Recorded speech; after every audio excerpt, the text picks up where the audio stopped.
빛을 전한 사람들 159강 자신을 믿은 안일함이라는 제목으로 말씀을 나누도록 하겠습니다. 성경에는 사람을 칭찬하는 일이 그렇게 많지 않습니다. 거의 없습니다. 세상에 산 선한 사람들, 그들의 미덕, 그런 일에 대해서 자세하게 말해주는 일이 많지 않습니다. 이렇게 칭찬받을 만한 일을 한 사람들의 이야기를 성경에서 많이 언급하지 않은 이유가 무엇일까요? 분명한 목적이 있겠죠. 우리가 알아야 할 교훈이 있는 것입니다. 사람들이 가지고 있는 모든 좋은 자질들, 그것 다 하나님의 선물입니다. 그들이 선한 일과 행동을 했다면 하나님의 은혜로 이루어진 것이죠. 그러므로 사람들 앞에 아름다운 모습으로 덕을 끼치는 모든 일들, 위대한 사람들, 그 모든 일은 다 하나님께 영광 돌리는 일로 설명이 되어져야 되는 것입니다. 그들은 모두 하나님의 일을 위하여 하나님의 도구로서 사용이 되어져야 됐기 때문이죠. 성경의 역사 모든 교훈들은 사람을 칭찬하거나 높이는 일이 없다. 그것은 매우 위험한 일이다 라는 사실을 기억합니다. 잘못하면 그 일로 인해서 시험을 받기 때문입니다. 하나님을 의지하는 것 잊어버리고 자신의 힘을 의지함으로 나중에는 결국 타락하게 되는 결과가 되기 때문이죠. 사람들은 모든 역사를 통해 자기보다 강한 상대와 영적인 싸움을 하고 있습니다. 에베소서 6장 12절에 우리의 씨름은 혈과 육에 대한 것이 아니요 정사와 권세와 이 어둠의 세상 주관자들과 하늘에 있는 악의 영들에게 대함이라. 우리 스스로는 승리할 수가 없습니다. 우리가 우리 스스로를 높인다든지 우리 스스로를 믿고 이 싸움을 한다면 틀림없이 실패하는 것이죠. 그러므로 성경은 계속해서 자신을, 사람을 의지하지 말고 하나님의 능력을 의지하도록 말하고 있습니다. 이 일에 실패한 사람이 다름 아닌 다윗이었습니다. 다윗이 얼마나 높은 곳까지 올라갔습니까? 모든 전투에서 승리했습니다. 왕이 됐습니다. 모든 백성들이 그를 존경했습니다. 그런데 이 모든 일 속에 자신을 높이는 일, 여기서부터 문제가 시작이 된 것이죠. 당시 모든 신하들은 다윗을 위하여 많은 칭찬과 존경을 나타냅니다. 이 모든 일들이 결국은 다윗이 스스로 하나님께 영광 돌리는 일에서 떠나 자신을 높이는 일을 하게 만드는 일이 됐던 것입니다. 이런 모든 일의 반복은 다윗의 생각을 무디게 했습니다. 겸손히 하나님의 능력을 의지하는 대신에 자신의 지혜를 의지했고 자신의 능력을 의지하기 시작했습니다. 사단은 유일한 능력의 근원이 되시는 하나님께로부터 그 다윗과 뿐만 아니라 모든 사람들을 점점 멀어지게, 그 관계가 끊어지게 만들었습니다. 근데 이런 일들을 갑작스럽게 하지 않습니다. 왜냐하면 너무나 분명하게 표시가 되기 때문이죠. 조금씩 전혀 놀랄 만한 일이 아니게 조금씩 사람의 마음을 정복해 나가는 것입니다. 작은 일처럼 보이지만 하나님께 충실하고 하나님께 전적으로 의지하지 못하는 사람들은 세상의 풍속과 행습을 따르는 일을 시작하게 되는 것입니다. 이런 시작은 결국은 종착지를 보여주는 것이죠. 당시 암몬 사람과의 전쟁을 종결하기 전에 다윗은 그 모든 군대의 지휘권을 요압에게 맡기고 예루살렘으로 돌아옵니다. 아람 사람들은 이미 이스라엘에게 항복했고 암몬 사람을 정복하는 것도 분명한 일처럼 보였습니다. 주의 모든 사람들이 다윗을 찬양합니다. 그들은 다윗을 높였고 다윗은 그 이야기를 들으면서 시험을 받게 됐던 것입니다. 그렇게 아니라고 방심하던 그때 유혹하는 자 사단은 그의 마음을 조금씩 정복하기 시작한 것이죠. 그가 하나님의 은혜와 은총을 받아 여기까지 왔는데 스스로의 힘으로 그 일을 했다고 생각하기 시작하는 것입니다. 다윗은 그가 초기 어린 시절부터 여러 어려움, 양을 치면서 만났던 어려움, 사울 왕에게 쫓기면서 만났던 어려움, 그 어려움마다 하나님께 구하고 기도하며 하나님의 능력을 경험했습니다. 모든 어려움을 하나님께서 건너가게 해주셨습니다.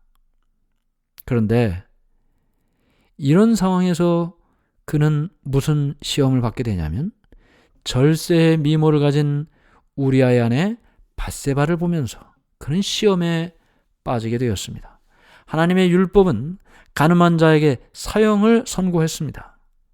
치욕을 당하고 또 자부심이 강한 남편 무사는 아마도 왕의 생명을 빼앗기 위해서 또 나라의 반란을 일으킬지도 모르는 일이었습니다.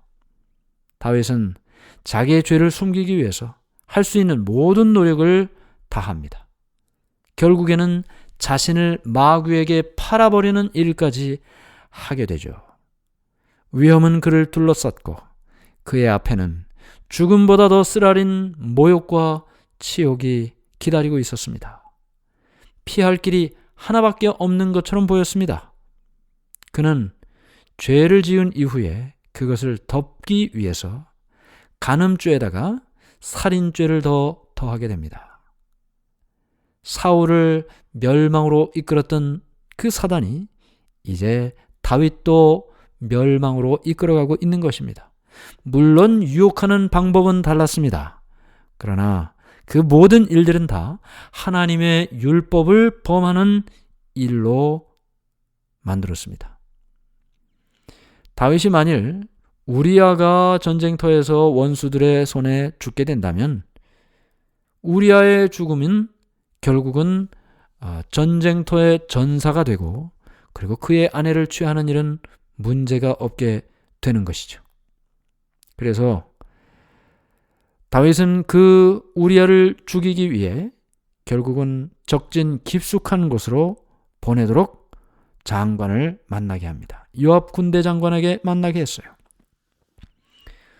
너희가 우리아를 맹렬한 싸움에 앞세워두고 너희는 뒤로 물러가서 저로 맞아 죽게 하라.